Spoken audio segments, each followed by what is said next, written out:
Hey everybody, Brock Boyd, CMI, and today I want to talk to opportunity seekers about how you are listing your location on your LinkedIn profile. Numerous choices, I guess, but two of the most common are either United States, which people are putting on their LinkedIn profile more and more commonly recently, and the city and state that you reside in.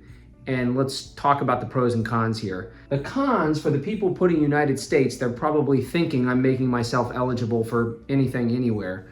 The problem is a lot of organizations are looking for people in a certain region or in a certain time zone. It might even be in a certain, one half of the US and not the other half of the US based on where the customer base is or based on where the headquarters of the company is, time zone differences and that kind of thing. So when they do that, they're going to be searching by region. You're only going to show up if they're doing a search by region if you have a city and state.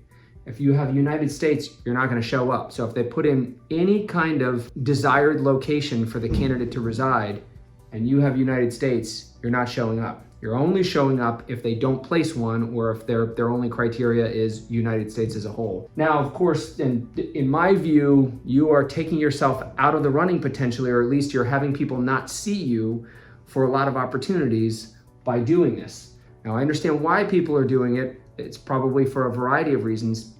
And I can talk about what the downside is to placing the city and state. Of course, you might be thinking, well, if I have my city and state and they were looking for somebody in another region, they're not going to contact me about it when I might have been a perfect fit for that role.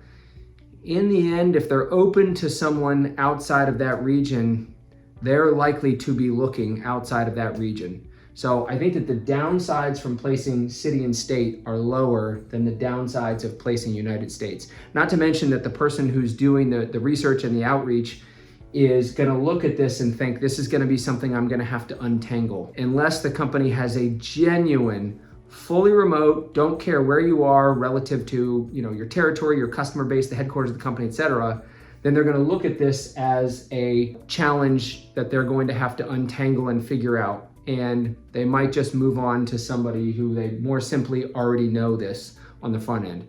So keep these things in mind, do whatever you feel is best for you, but just something that I think people need to be aware of. That's it for this week. See you soon.